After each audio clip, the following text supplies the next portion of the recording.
Hello, and welcome to another episode of Fiber Mates. My name is Gayanne. I'm a technical editor of Knitwear Designs located in Melbourne, Australia, and this is my podcast where I interview individuals who are involved in the Australian fiber community.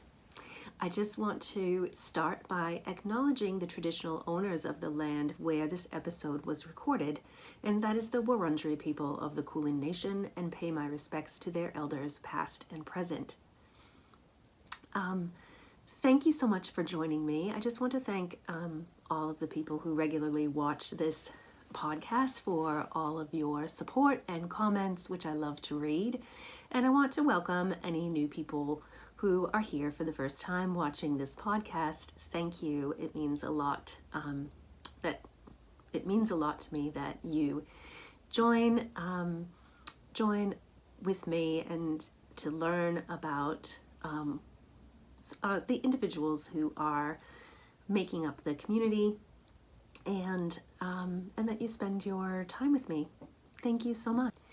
By way of admin, I have a couple of things that I wanted to remind you about. And the first is the 2025 Love Locale Knit Along that I'm co-hosting with Karina from Louie and Lola Yarns. Now this CAL, it's year long with monthly themes, and the premise of the CAL is to knit a design from an Australian or New Zealand based designer in a yarn that is either produced in Australia or New Zealand, or hand dyed by somebody in Australia or New Zealand, or purchased, this is the new one, purchased at a local yarn shop in Australia or New Zealand. So we can really get around all of the amazing local makers and producers that we have. The CAL is being run on Ravelry and on Instagram. In Ravelry, there is a chat thread and a finished objects thread through the Louie and Lola page. And on Instagram, you can use the hashtag 2025LoveLoCal, and that's with a K or a C. And if you can tag Karina or myself, then we'll be aware of your projects. Now there's a theme for each month, and if you complete a project,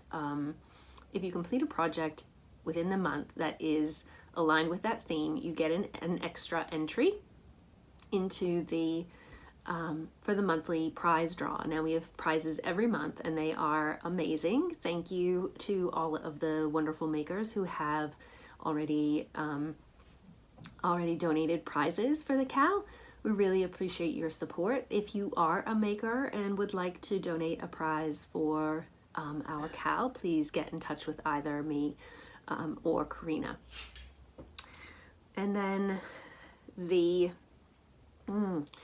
I plan to release this episode on the 16th of May, and wanted to let you know about the virtual knit-along party that we're having for the halfway point of the Bendigo Project knit-along.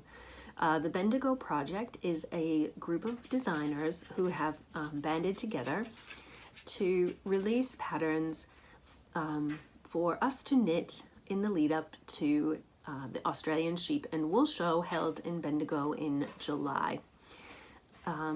It's about the halfway point. I think there's just over 2 months before we head out to Bendigo to have some fun. The designers involved are Susanna Cartinen from Santa & Co, Vera Marcoux from Vera Loves Knitting, Tess Vanderkock from Fluff and Nonsense, and Kath Martin, who is Kath Martin Designs, or you'll likely know her as Mindful Melbourne Maker. There are garments, so a couple of beautiful sweaters. You might have seen the long paddock jumper that I've knit. There is a shawl, the Four Winds scarf. It's a wider scarf. It's a beautiful, really fun construction. I've got to get cracking on that. Maybe I'll cast that on tomorrow. There's a beautiful cowl that Tess has designed. The basic nonsense Fibonacci cowl, as well as some socks that Kath has designed the Bendigo socks, which are beautiful, and mine are really taking shape. I'm almost done with the first one. And what else? So we're halfway through the cow. The cow party is being held virtually on the 18th of May at 2 o'clock Melbourne time. And you can receive the link or obtain the link for the party on the Bendigo Project's social media, so on their through their Instagram, as well as their Facebook page. So I really hope that you can join us for that party, and we really want to see all your projects, and I'm looking forward to that very much. Now, on to the interview. Hello, Pauline and Cat. Welcome to the podcast. Thanks so much for coming and agreeing to be on. I'm really, really excited to talk about your new project. Thank you for asking us. Thank you. You're welcome. As a little warm-up, I normally do a bit of a lightning round. Cue the lightning. Where I'll just ask you some really quick questions and we'll warm up that way. All right, first question. Dogs or cats? Both. Both. I've got both, so I'm going to say both. I don't have dogs at the moment, but I have had dogs before. Definitely both. Yeah. I can't. Yeah. I would probably do a cat, but I don't know my dog. I don't know. Like my cat too. I grew up with cats, but now I've got both. Yeah. So I have 2 cats at the moment. You got cat paraphernalia. I know. I have a cat everywhere. So I suppose push come to shove, maybe cat, but I love both. Okay, no, you don't have to pick. All right, favorite fiber? Natural fiber. I love natural fiber. Anything wool, silk, cotton, linen, anything natural. Wool, definitely. Natural wool. I have to say, I haven't really worked with cotton at all. So I think I tried a dishcloth once, but that's about it. So I'm with you though. Natural fibres always. Yeah. I have started my first cotton project. Yeah. And it's not bad.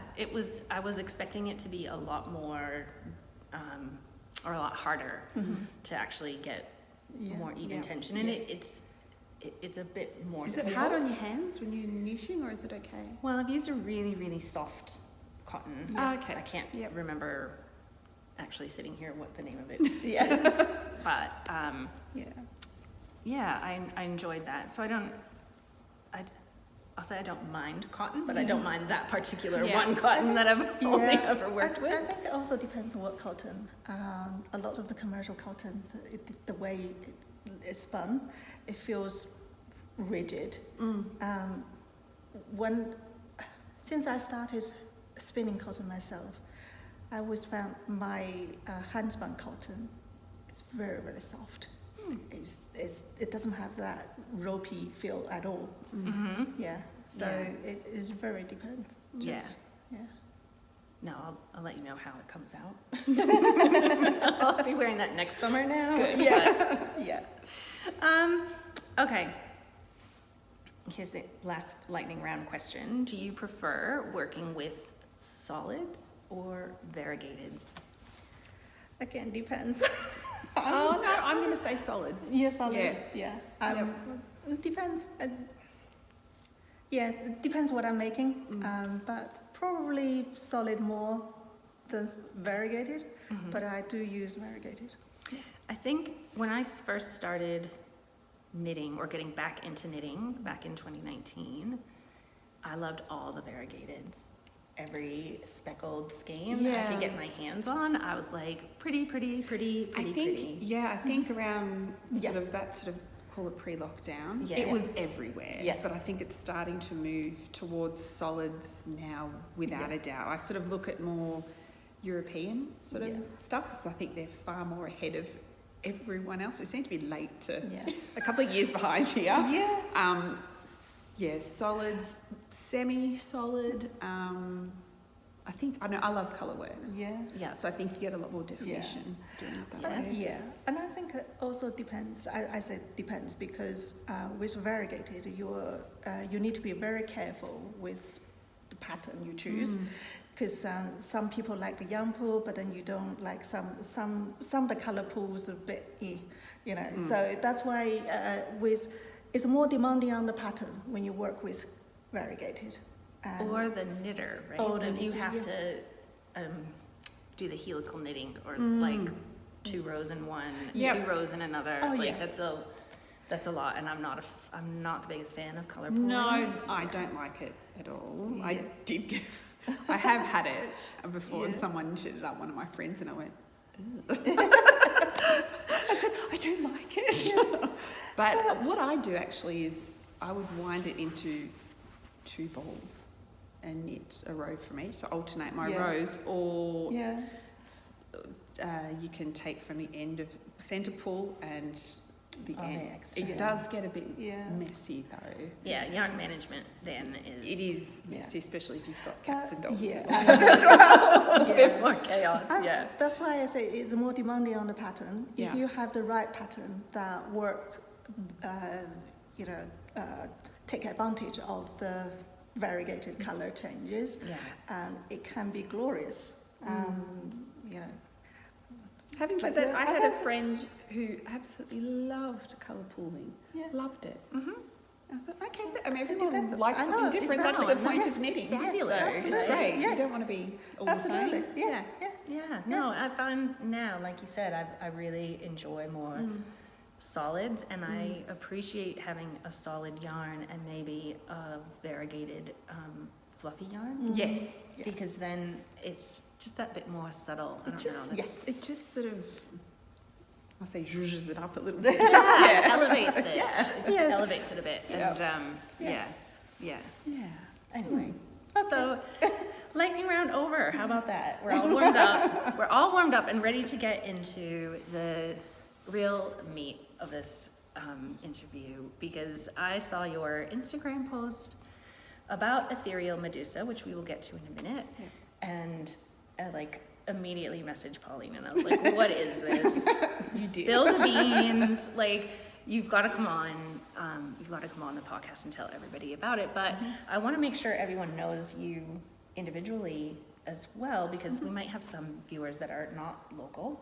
Yep. So can you each just talk about your own individual endeavors that you've had prior to Ethereal Medusa? Yep. Yeah, you can go first. I run Cat and Sparrow Fibres. I'm Cat, and Sparrow, my friend Rachel. We started Cat and Sparrow Fibres back in, I don't even remember, 2013. I met Rachel. Her nickname is Sparrow.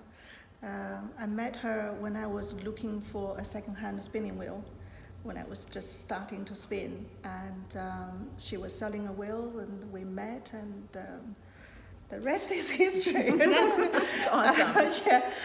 But Rachel is not here in Australia. She has to go back to the UK, and so she's running Cat and Sparrow UK. So anyone in the UK, check her out. She goes to major wool shows. There's a Cat and Sparrow. Sometimes people get confused on Instagram, and they tag me by mistake or tag her by mistake when it's meant for the other one. But so I'm running Cat and Sparrow in Australia, and then she's running Cat and Sparrow UK. So a global company. Global reach. We just love everything fiber.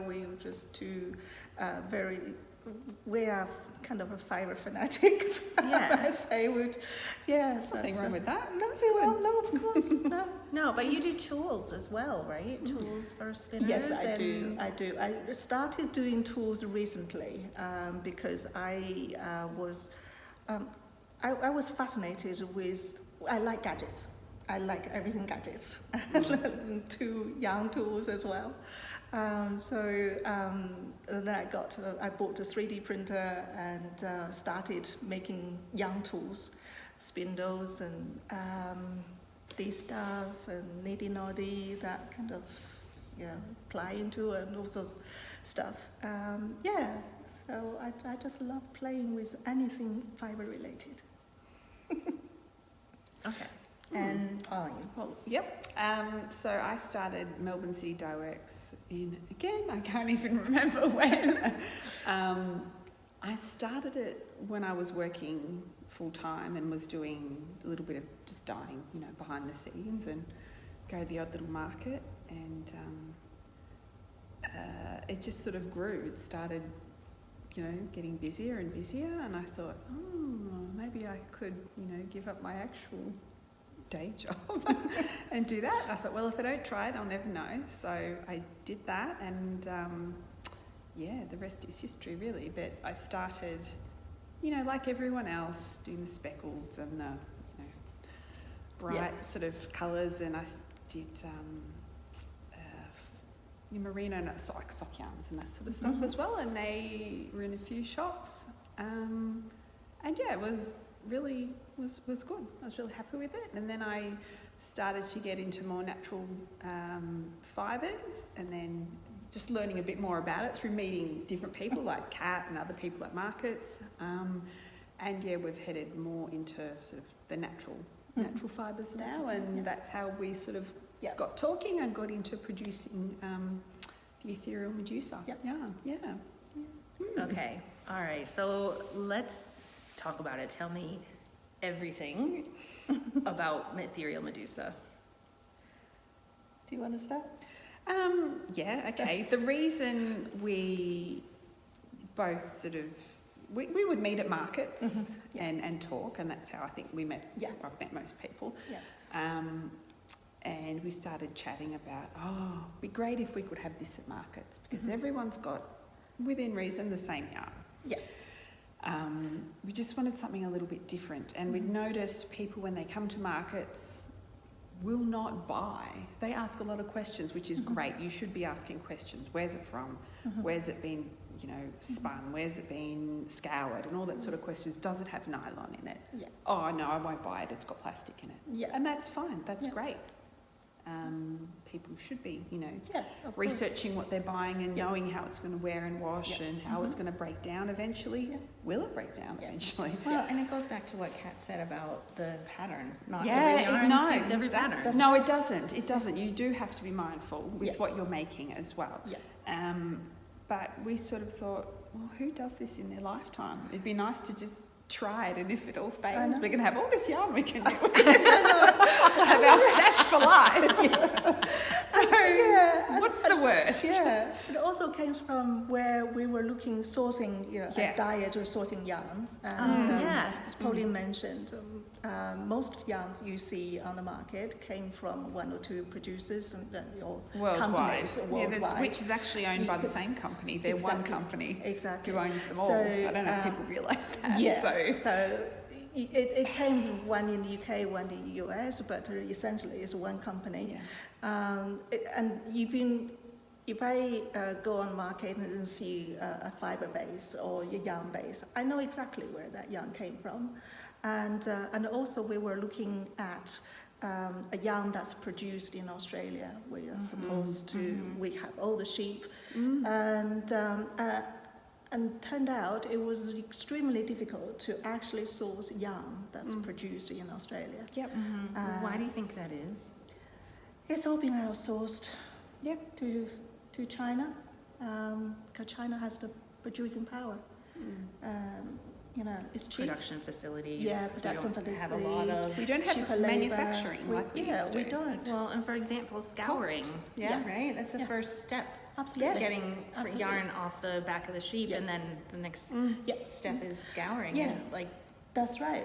Where would you go? Exactly. For scouring, right? There's only one option. There's one. It's very difficult because we have. In Australia, we have very stringent requirements, environmental requirements. But we should. Well. Absolutely. That's why the majority of the production moved offshore, because China does not have the same requirement as we do. They've got looser. Absolutely. Far loose. Restrictions. Yes. It's not environmental. No. It's not a concern. in some places as it not is as in much. Not as much of a concern as No. it is in Australia. Yeah. But it should be a concern. Yeah. Yeah. And we just, because we both love natural fibers, was that also through learning, because we were talking on the way here. Yeah, we didn't both know. sold merino nylon, and it dyes beautifully. Yeah, and superwash. It's Takes superwash. dye beautifully. Oh, yeah, it's easy, so it's easy stunning. to dye. Yeah, It's stunning. because it just soaks up color like Quickly. Yeah, too. very yeah, quickly. very Yeah, quickly. very quickly. But it's more like, we've gotten a bit. Well, I'll talk for myself. I've gotten a bit older, and your tastes do change when you get older. I don't need the same thing that I did 5 years ago. I wouldn't wear the same colours I wore 5 years ago. Your tastes do change, and I think I'm looking now for something that's more natural, has longevity to it as well. Because it's not a cheap hobby, and it is a hobby. It's not a requirement anymore. It's a luxury. Yeah, and it is. So it is a luxury. Yeah. You want it to last. Yeah. I'm not going to knit something personally. Yeah. That's for me only. That looks great now, but in 6 months, will I still like it? Yeah. Yeah. I want to be able for it to last 20 years. Yeah. And still think I can still wear that. Yeah. And another thing is, as we the same, as I got older, I started to look more.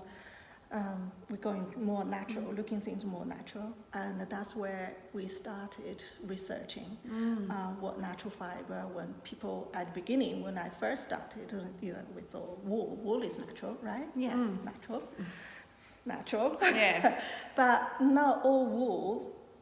It's not as natural as people think. Exactly. So when we looked into how superwash was produced. It was quite a shock. So that I know it's a very controversial topic, but someone has to talk about it. Once we looked into how superwash is produced, which is quite shocking, we realized that superwash essentially is coated in plastic. There are two methods of producing superwash. One is to stretch the fiber. But because the wool has scales, and one is stretching, you said literally just stretch the scales out. So there's no scales. Scales are what make the felting happen. Yes. Without scales, it will not felt. Because the scales kind of puff out, right? Yeah. And they adhere to each other. That's why, superwash is smooth because there's no scale. Yeah. Or it's coated in silicone. Which afterwards to make it, you can throw it in the wash. Yeah. So nothing is labelled. You say 100% merino. Yes. Superwash merino. Yeah. But it's the consumer's but do they know what superwash actually is? Because we don't say merino silicone on exactly. No, that's right. I think it's a couple of things, right? There's awareness on the part of the consumer. But I didn't know either. No, we don't. We didn't know. Because we were not told. No. Well, and you look at the skein and you're like, this is the most beautiful thing. It is coming home with me. Exactly. I don't really care what it is, right? Yes. It's wool. It feels nice. And I've done that soft. too. Look at it. It's stunning. Yeah. Right. I don't know what I'm going to do with it. Yes, but I need it. We've been there. We've all been there. Right, totally. Yeah. And it's not so that's half the battle. Well, not half the battle, but half of the equation. The other half is the producers. Yes, that's right. Being transparent about that. Yes, yeah. And we all talk about, people often talk about environmental impact, sustainability, what effects. Traceability. Traceability. What does it mean? What does it actually mean? We all talk about microplastic, but if as consumers, if we don't take responsibility in choosing the products we buy, we consume, we use, the manufacturers or the sellers, they're only going to cater to the appetite.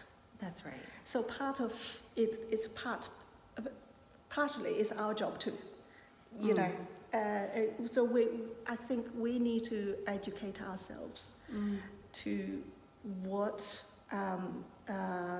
being environmentally friendly, with being sustainable. What do they all mean? Yes. Especially as it's not a necessity. Mm-hmm. We don't need to knit. You can go down the street and buy something really cheap. Yeah. It's a luxury, so it's an optional extra, I Yeah. call it. I know. But, also, once we, these days, we don't know the products we buy, how they are produced, and there's no transparency, no traceability. As consumers, if we do want that, knitting is actually one aspect we can control. If you choose the yarn, where it comes from, you can trace every step of the way. That is you make something from it.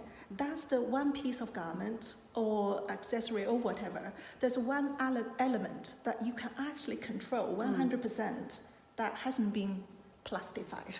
Yes, it's true. I mean, it's probably not possible in every single thing in our lives, but if it's something that you can control, I think absolutely, it's a great thing to do. It is.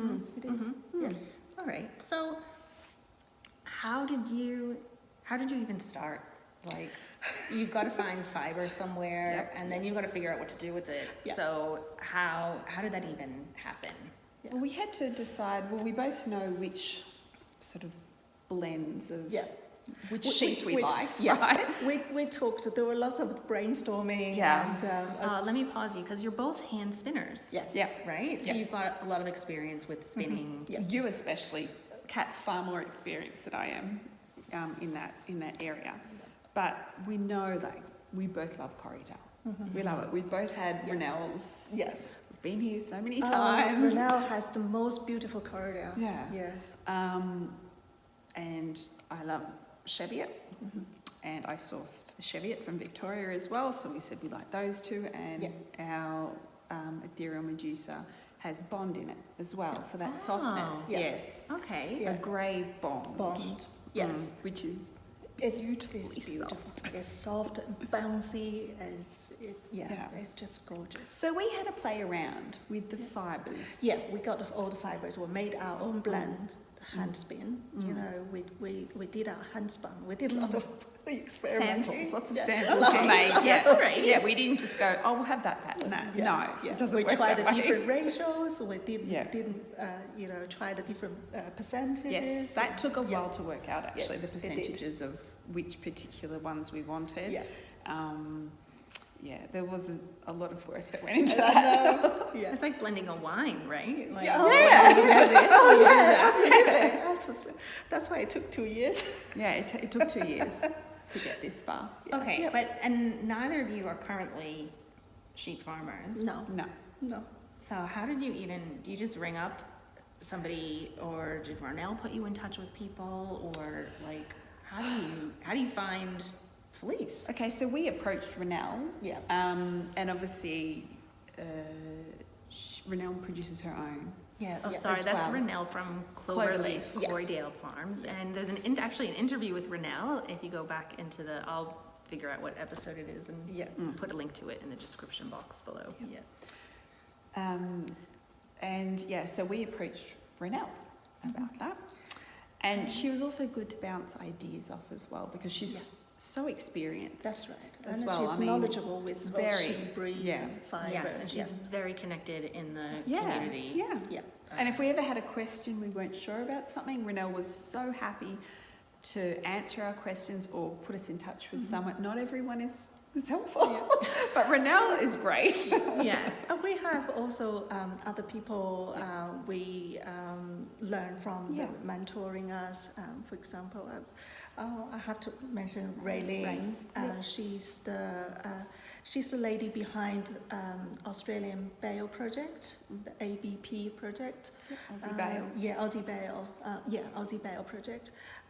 She is also very knowledgeable in blending fibers, and she guided us through the whole process. What's the Veil project? That's something that I don't know about. Oh, Aussie Veil love project. it. Oh, you'll love it because Yeah. mostly for spinners. Actually, our idea kind of railing kind of pushed us or nudged us into this making our own yarn because she gathers wool from small growers, small farmers, and get them together, and then she once she has enough, she has them processed into either just a single fiber tops, like mostly Corridel, or sometimes it was in a blend, Corridel, alpaca or Corridel with other fibers. Mostly she sells them to spinners, hand spinners. Yes. And we both love the ABP, and then that's where we ask her, how the process, how to produce, and then she said, you can make your own yarn. Once you can make the tops, you can also make yarn. We're like, why can't we? Yeah, Why not? why not? I love friends who are enabling in that way. Oh, yes. Yes, she's she's our kind of a production mentor. Yes. So we did, so we ended up buying the fibre from Renelle to start with, and basically I just approached other farmers that I knew. The bond came from the farm producer. There's a farm, and also the brand was called Karoa Fibers. Yeah. They were my neighbors in Bendigo for many years, but then for various reasons they stopped going to Bendigo. And but I talked to a lady, Shirley, and I approached her, for the fibers and etc. So we bought bond from her. Fantastic. Yes. So we initially wanted everything to be Victorian. Okay. Everything. Yeah, Okay. Everything. Should we tell that story? Yes. Yes. Because it is, I think it's hysterical. Hilarious. So we wanted everything from Victoria. We wanted to produce a 100% Victorian, With very small footprint. yarn. Yeah. And it still is, really. It is. Now, Kat, who I had met at various markets, was it Shepparton? I think we were at once, and you said, my husband prefers to drive because it's such a long way. He prefers to do the driving. And I went, okay, whatever. And then even when we were driving around, because I had a van and we'd drive around to the farms and collect all the bales in the back of the van. Yeah. Yes. And so I did all the driving. And then Kat said, I'll go and get the bond fibre from Karoa. And I said, okay, that's great, Then you give me a phone call. I've made a terrible mistake. I'm in New South Wales. Right? Yeah. I had tears in my eyes. I thought, this is why your husband prefers to drive. I said, I understand now. And every time I think about it, sometimes you think about something and you just start laughing. Oh, no. It was just crossed the border. It was just over the border, just over the border. And I thought, oh God, this is so funny. I said, oh well, it's not. It's still Australian. It's still Australian. It doesn't matter. But I thought, I understand now. So it's not all Victorian. There is a little bit of New South Wales in there now as well. That's but all right. That's fine. That's all all right. good. It's Commonwealth. It's beautiful. It's beautiful fibre. And then the Cheviot, we drove down to Grand Ridge Cheviots in Victoria. Yeah. There's a couple of Cheviot farms in Victoria. But he mainly produces them for meat and for showing and for breeding, really, as well. But the Cheviot I like because it's a good backbone, and it's so white. I know. Like it dyes really well. Yeah. It's lofty. Yeah. And it gives that halo. It gives a really, it does Yeah. give a lovely halo to Yeah. the finished product without needing to use, And silk mohair and that Yeah, sort of yeah. stuff. Yeah. So we just thought the blend of those three together, like you were saying, we did have to play around with the ratios to get it right. But I think we came up with the right combination in the end. It was really good. It's a very good all-round yarn. Yeah, we did all the skirting for everything as well. So that was a learning That's experience. for people some people might not know what skirting is. Skirting is basically just like picking out all the good bits and discard the ones not so good. So it's right after the After it's been sharing. shorn. literally the fleece is laid out on a table. That's right. You throw it out onto the table. Even throwing it is I know, hard work to get it right. Yes. It's very Because physical. a big fleece is huge. Yeah. Several kilos. You have to throw it onto the... If it doesn't throw out right, and then some get tucked behind, at the knees or just... So anyway, but it's hard work, isn't it? It's very hard work. It was so sore, and it took us several days of doing it, but we got there eventually. It was hard work. It was dirty work, but it again, was like work. Raylene, she helped us with it, and she was like saying, "No, this is no good here because it's a bit, it might have been a wet season." And you can see when you hold the staples out, you can see the colour change, or there might be a little bit of a weak spot in that. That's no good, so that goes to the waste. But the waste also, and there's a lot of waste. But the waste is still to something else. Goes into something else. So we had it all obviously cleaned, and the waste goes into things like insulation bats. It goes into stuffing for toys. Oh, nothing's really wasted. Nothing's really wasted as such. You've just got different levels. Afterwards. So everything really it was pretty good. I don't think we had that much. No, but the Cheviot was more waste from that than the others. Only because they were not fibre producers. So for example, where it's still beautiful and usable. But there was just a little bit more waste in that particular. Where Renal's fibres are very different because she's a fibre producer. And her sheep and her fleeces are very clean, and you hardly need to skirt much at all. It's just about whether you're breeding it for fibre specifically or for Exactly. meat, and if they just happen to need to be shorn every year, and that fibre It's is a bit amazing. of a, yes. It again comes back to fit for purpose. Yes. So Okay. So then what? Like, so now you've got truck full of or van fulls of fleece. Well, then we had a lot of tops. And so we have to go to get it scoured. And again, that's a process. You have to wait until they have a spot free. And it's time consuming. You don't just let's get it quickly shear that sheep and look, we'll get some yarn at the end of it. No, it does not work out like that. So we have to wait for it to be scoured. After that, we took it to Cashmere Connections, which is not far from here. Again, that's get turned into tops. Trish and Charles, they're very good. They helped us as well. All the process. We have some videos though. We can share. Okay. But it's the whole process again. That's a production that takes some time. And it's a learning experience too, because we didn't know how much. We didn't know the involvement that was required. Really, that's and what type of fibre goes well together, and again working out blend. That's also both Raylene and Trish also help us with working out the blend. Like you have to have the correct, like we were talking about before, the correct length.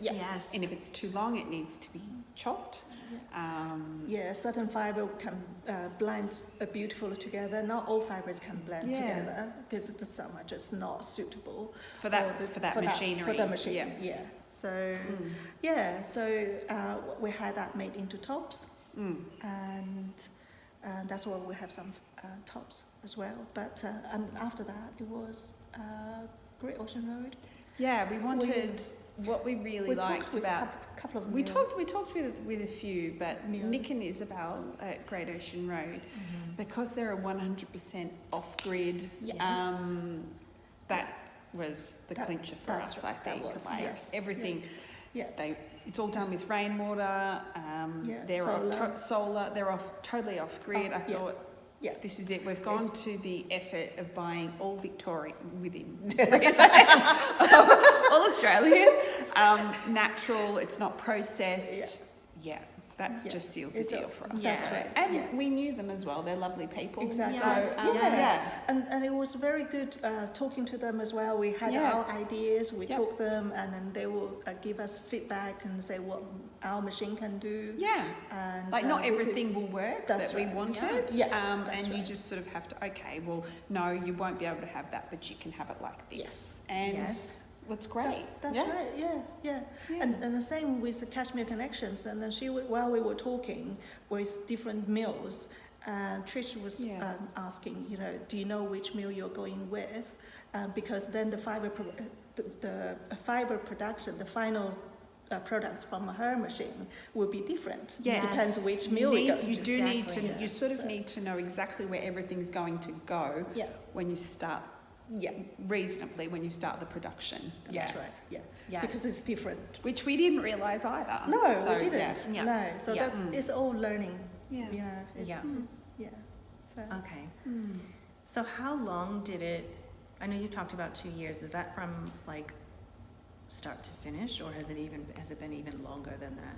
Because that is just probably 2 years from from picking up bales from farmers.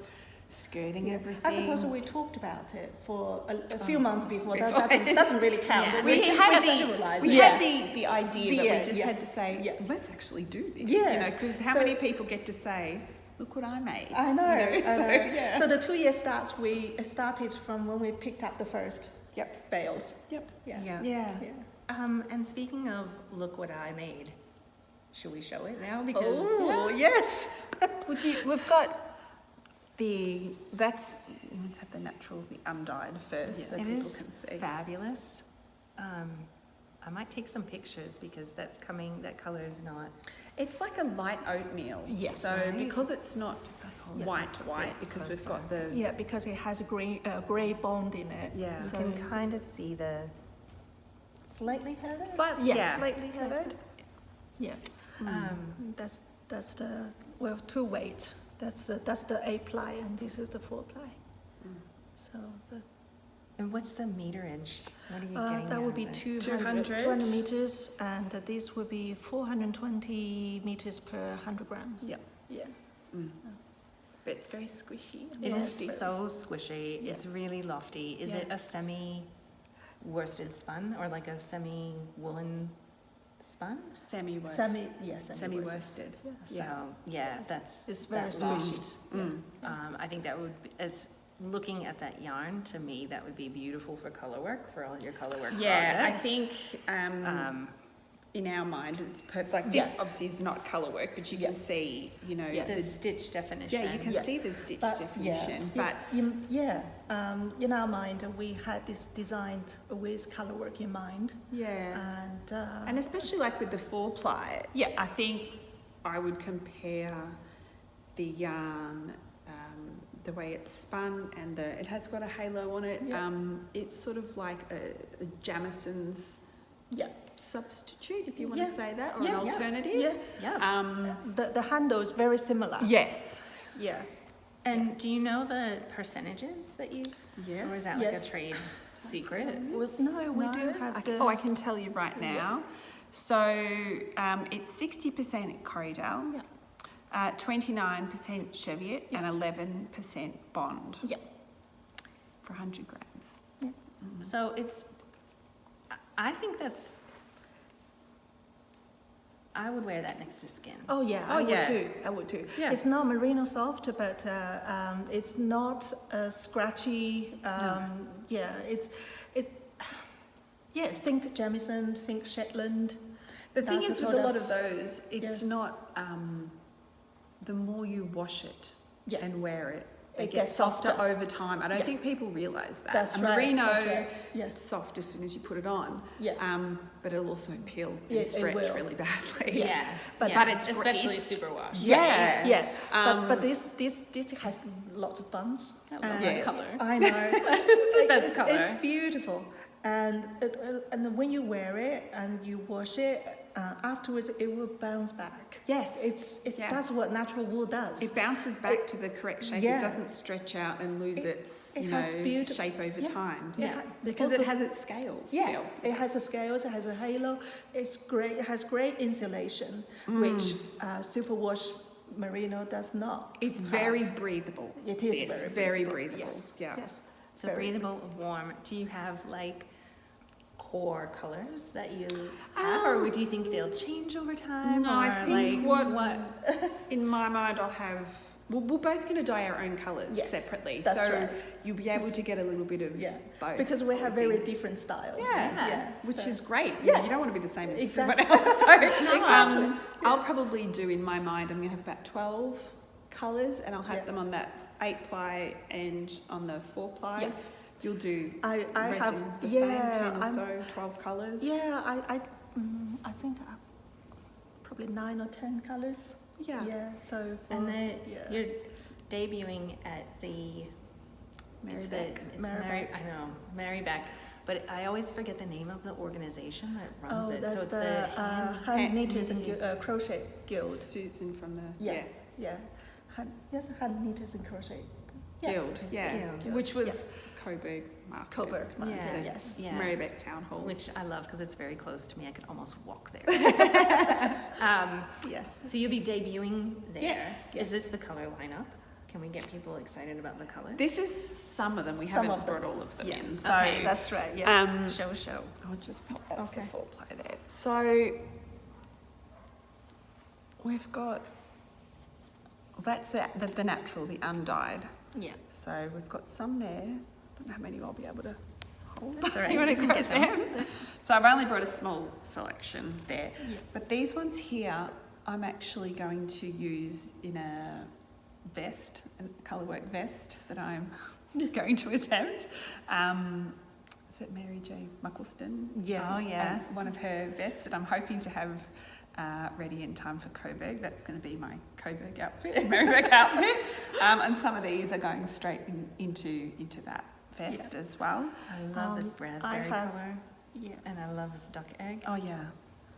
But I try to make colours that no matter what they're blending with, Yeah.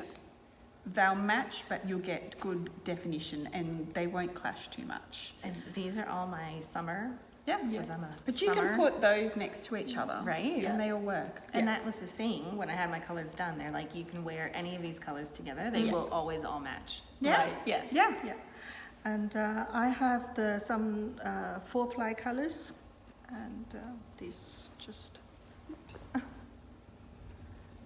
I have That's a couple of variegated. That blue with the purples. Yeah. And then there. Look at this color lineup. Again, these colors, they work individually Yeah. and designed for color work. They would work together as Totally well. work next whether, to each other. yeah, whether you Oh want my a gosh. contrast. Do you know what I see here? Is Yeah. a Paul Klee sweater. Oh, that sweater with yes. this small square colors. Yeah, This, yes, that and would there's be. like 18 or something Yeah. colors in that yoke to get that one. I know. Yeah. You said And we'll also have some braids for spinners. We haven't Yeah. left spinners out because there are a Yeah. lot. I know. I can't because I wear both spinners, of course. Yeah. So we. Try and hold some up. Okay. Oh, So Lord. Oh, we're a bit stuck. There we go. so this just some. We will have more colors. It's for spinners. Yeah, there'll be more of these. Yeah. We've got a lot more to dye. Oh yeah, absolutely. We still have lots to dye. A lot. Yeah. I know getting ready for markets is really challenging. Yep. Yeah. It's a lot of work. It is a lot of work. So, and we'll have some bats as well. Yeah. Um, We have another collaboration with. All right. Okay. We have a collaboration. I haven't finished mine. Yeah. So, yeah. This is this is kind of a, I don't know. It's kind of a hush hush. Oh, it's not secret, but it's not released yet. It's not released yet. Okay. No. Yeah. But it will be. Yeah. We've been working with Dominic Trad. She's a knitwear designer. Yes. I worked with her a few times, and remember earlier we said, variegated and just a solid. Yeah. It depends on the pattern. If you choose your pattern well, it could work. Yeah. And so, for example, we have this. She's designing a hat. Not just for us, but that's her design. It will be released. It will be released. She will be releasing it probably nearer the time, and we were just working with her. And but you've done yours. It's probably a bit hard to see in a variegated yarn. I've done mine in a variegated yarn. The darker color is actually variegated. You can probably see. Is it this one here? It is, yes. So that one. Yeah, it's kind of a dark teal, brown, and a bit of see purple. Yeah. In the. Yeah. And because I haven't finished mine, That's all right. I've done mine in solid. So it works equally well. Yeah. Yeah. And it's just But you can see the halo. colours. the halo. I hope you can Yes. see the halo on that a little bit. Yeah. But we'll have some kits, hopefully, for the market. For the market. Yeah. Yes. And that is something. Yeah, and there might be Exciting. some more collaborations coming as well. Yeah. But Excellent. so no, it's all. I think I'm hoping people will like it. Yeah. And we it's are been very exciting proud, for us. yes, We're really yeah. happy with how it's turned out. We're very so, proud. Yeah. You should be. Yeah. It's been a lot of work and a lot of money. It's a lot. But it's definitely been worth it. It's a huge effort. Yeah. It was blood, sweat, and tears. A lot. Of everything. Everything. I think being able to offer an alternative to merino, like when I was in the US, you go to these yarn markets and they have all different types of yarn, and like not everything is superwash merino soft. No. But like There's I more think variety. There is more variety, Yes. and I think having that variety really makes the offerings available to Yes. Australian knitters much richer. Yeah. It's also like education, like we were saying, people at markets will say, well, what is it? Is it sheep? Yeah. And I say, for example, Corriedale. Yeah, it's just, there's merino, there's Corriedale, there's Bond, there's Finn, there's so many different types. There's Hebridean, there's Romney, there's everything. Yeah. But they only know, merino. Yeah. And also just to showcase in Australia, we don't just have merino. I know we're known for merino Because in it's a climate where the merino it does suit, but there are so many other varieties here as well. We have different sheep breeds too. Yeah. And so it's kind of our passion. yes. Yeah. We want to showcase Australian sheep, Australian wool, and we can produce different blends. Yes.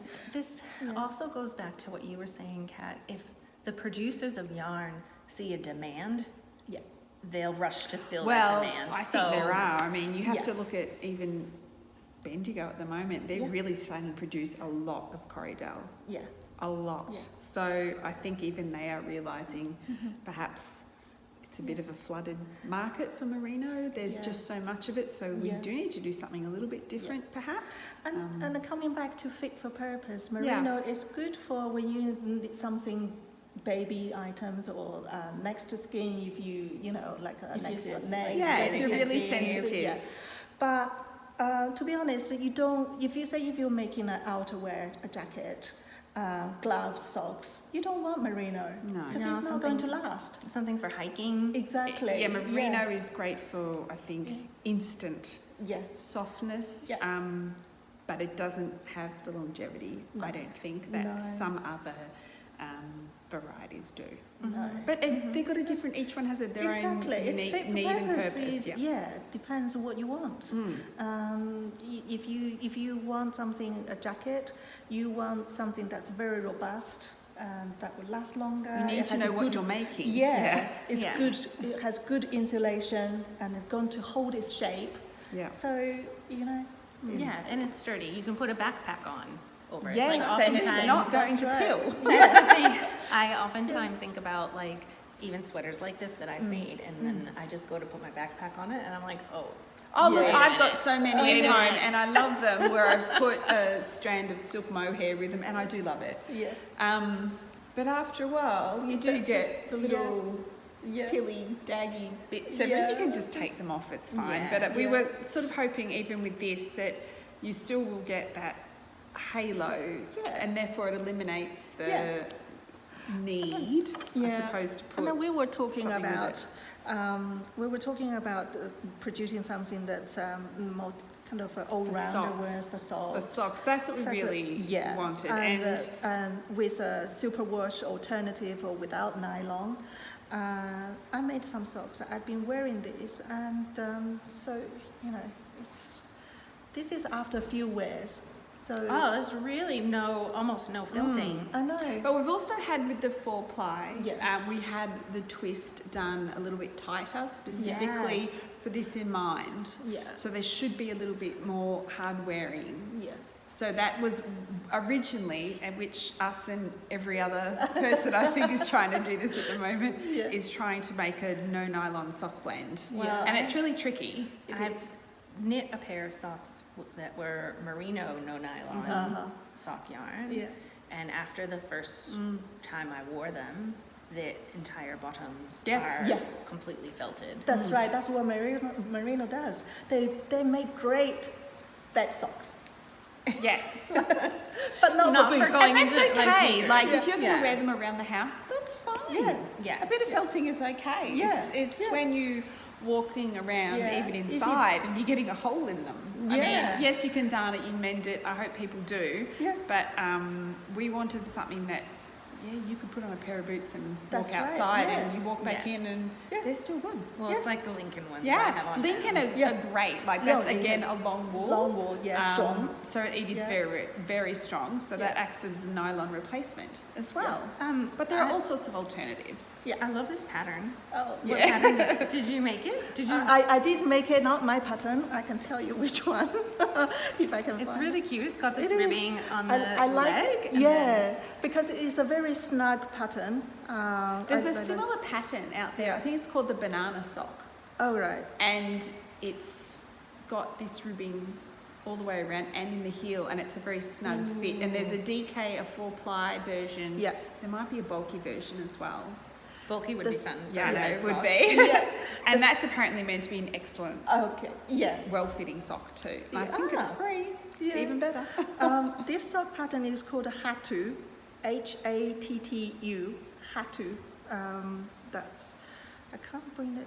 I have this, but I can't bring it up. But I can send you the link. Okay. Yeah. It is a cute pattern. It looks really well. Yeah. Like a well-fitting. Yeah. I love it because it hugs my feet. I have narrow You've got smaller feet than me. I'm like, this sock would. My socks take this. Just take it. Just take it. She won't know. I know. Sometimes I buy children's shoes because I have such small feet. Now, tell us about your slipover, because that's just absolutely beautiful as well. So this was the poem, I think it's, poem, slipover.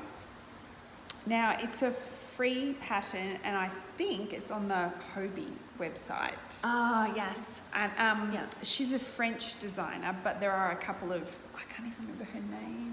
That's all right. We'll link it. I'll insert it. We'll link it below. You'll get it. It is a slipover, and it wasn't difficult. It's meant to be a beginner's pattern. I wouldn't call it beginners personally. Well, a ruffle is. I think there was a mistake in the pattern too, but I don't know. But it's very simple. You basically just knit from the bottom, knit up. You've got a neckline, and then it's the same on the back, and it's joined here. I love the with little a little join. I learned a lot knitting this pattern. And there was a couple of little areas I thought, something's not right in here. This isn't right. And I approached another designer for a bit of assistance, and she said, yes, I think that's not quite right. And she helped me out. And this was Kylie from Home on 15 Acres in Tassie, and we rewrote the pattern for the little frills here. Yeah. But no, it's really practical. It goes with everything. The vests and slipovers are everywhere at the moment. Yes. Everywhere. Yes. On all the TV, every TV show I'm watching, they're wearing them. So it's great. I think they're really versatile pieces, even tops like yours. Oh yeah, because it still leaves my arms free to do stuff. Yeah. And you don't get too hot. You can just put a long sleeve over I or love under. a vest. Yeah. That's why with my Coburg one, it's going to be a vest. So a fully steeked vest, which I've never done. Knit in the round from the bottom up. Yeah. Everything's steeked. So the arms, the V-neck. I haven't done that, so this will be learning. I've steeked, and I love steeking, but this will be a new thing for me to try too. Excellent. So you have to try new things. Yes. I mean, anyone wants to try steeking, our yarn is perfect. Oh, it's perfect because for that. it's not going to ravel. That's why you need a good woolly yarn for steeking. You need something that's got that little bit of halo, so the teeth, we'll call them, can sort of connect. It's not just going to go. That's right. You know. Don't use superwash for that steeking. Will not work. No. Yeah. No. So I'll be trying that too. Amazing. Yes. Yeah. Oh my gosh. So, Mary Beck. Trying to think of the dates now off the top of my head. It's mid of June. June 14 and 15, I think. Yeah. On my head, Saturday and Sunday. It's pretty sure a month before Bendigo. It's 4 weeks before Bendigo. I was so close. Yes. I thought, I'm going to have to... It's a lot of work. It's a lot of work. And as a consumer, I'm like, I've got which one Mary do you Beck go to? budget. You go to both? Mary Beck budget and Bendigo budget. Yeah. Yes. It's, Yeah, it is a lot of work. So, but I love that market. I love it. I feel like there's a really good... It's in a great location. It's very cozy. Spot's great. Yeah. It's cozy. Yeah. There's a lot of... It's run really well from a vendor's point of view. Right. It's smooth. Yeah. And I feel like there's a lot of choice, but it's not overwhelming. Yeah, agree. Yeah. So I love it. Mm-hmm. Yeah, we love it too. Yes. Will your yarn be available online for anybody who can't make it to Mary Beck? After Mary Beck, it will be. Yes. And that will still take us a bit of time getting everything online. Yeah. So it just does. It's not that. Yeah. It's not a simple, quick. We'll do it tomorrow. No. I actually wouldn't have expected it to be back online until after Bendigo. I think because look, I say that now. Yeah, I say that now. No, I mean, but I think there are a lot of people like, some of the yarn I post around. It's Australia wide. Yeah. Alice Springs down to Tassie, everywhere. So We try. Of course, there's Bendigo after as well. Yeah, so we'll see how it goes. But we try in theory, we will try. Yeah. Okay. And also, this is our first run, so it's not very big. We've still got a lot to dye, but this blend, once the blend is, there's no more. You can't say, I'll make it again. It doesn't work that way. You've got to do something different next time. Yeah, exactly. And we have to wait also for, shearing. Yeah. When the fleece bales are available to purchase. Yeah. And it might be bad weather, so... Yeah. In whatever season, so there might not be any to purchase. You sort of are waiting on it's lots a of limited different... edition. Yeah, it's limited edition. And I think that's very much the style of some European yarns. Yes, of course. Yeah, because every shearing is different too, even with the same the sheep. Seasons are different, so the same sheep is going to produce something different each time. That's just life. That's how it is. So you need to ensure that you're buying the right amount in that dye lot. You can't say, ring up and say, I need one more. No, there won't be any more. You have to buy it. No. So, all right, so get your 4-ply and 8-ply projects all sorted yarn needs written down. Get your list. Definitely. I always make a list. Good. It's good. You need to. I know. Yeah. Otherwise, I get overwhelmed. It can be, Yeah, because it there's so many. Yeah. There's so many sellers and there's so many beautiful yarns. Oh, and yes. all this. Everyone's got beautiful things in Yes. all the stalls. So Yeah. it can be a bit. Oh, I need one of them and one of them. I And know. yeah. I know. Yeah. I still do it. You can't say, oh, I don't know what I'm going to do with that. But it's Yeah, so but pretty. It's pretty. Yeah. I do. You always have to leave just that Just little a little bit. bit. that A little bit. impulse purchase Yes. now and again is okay. And it's just for pure joy. I right? know. Like, Absolutely. Sometimes it's you not- might not You need actually something knit for with petting. it. Yeah. Right? Yeah. You need. Yeah. We all have our petting. I can't Yeah. use that. It's No. too beautiful. I know, yes. I love that. Yeah. I love that. But yeah, no, we're really happy. Yeah, we We're are. happy we with are, how we are it's very worked proud out. of Yeah. this. Yeah. Yeah. Well, I hope it sells out. So do So I. that- Thank you. So we Oh. can. Can I just, I'm also an extra. I'll go on. Oh, no, I have to say this, I'm a proud mother. My son did the logo for us. Oh, it's beautiful. So we had the idea also, Yeah. getting back to Ethereal Medusa, the idea was she's, like, She's mythical. fierce. She's a fierce, she's strong. Yes, she's strong, yes. Don't mess with her. No. But she's beautiful. She is, yes. And we sort of thought, like, with the logo, Yeah. it's, everyone knows the Medusa with the snakes, for Yeah. hair. But if you look If you actually look at the it, logo, there's a yarn. there's yarn in there, There's there's- fibre. yeah. Yeah, there's a snake. That's actually like fibre braids. You Yep. and then there's a yarn. Also, I don't know. I can put in a photograph. Yeah. yeah. Yeah, I'll Yeah. do that. So my son Elliot, we kind of Told him what we wanted. yeah, we told him we wanted. We had a few consultations with him, and he asked questions. We said, "This is what we want. This is the inspiration." What we do. So we went back and forth a few times, Yeah. and he came up with this. It's fabulous. It's a fabulous graphic. Yes. So we're really proud of. Yeah, it's all being whole- kept, everything really is being Everything, done yeah. sort of here. Yeah, absolutely. So every single step is traceable. Yeah. That's Just fantastic. ask us if you aren't sure or you need clarification on where things are from. Yep. Just ask us. Yeah. Yeah. Uh-huh. And you've got an Instagram account. Yes, for it as well. we do. So Which, I mean, you it's follow sort of on running a Instagram. bit, Yeah. because it hasn't launched yet. No. It's a bit sort of sporadic, I Yep. suppose. But Yep. once the yarn is actually available, we'll keep up with that Yes. too. But also that takes a lot of time too. Oh my I gosh. know, Oh I my know. gosh. Yes. I'm not very Creating. good with Instagram. Creating content. But we're on Instagram, Blue Sky, Yeah. Facebook, Yeah. All the usual the places. usual Yeah. suspects. Yes. So Yeah. so we just wait for Mary Beck now. Yeah. Wait Fantastic. for the launch. Cannot wait. Yes. I can't wait to see you there. Yeah, Yeah. we look forward to it. Absolutely. Thank you so much. Thank you for for having coming us. on. Thank you for Yeah. asking. Thank you. It's great.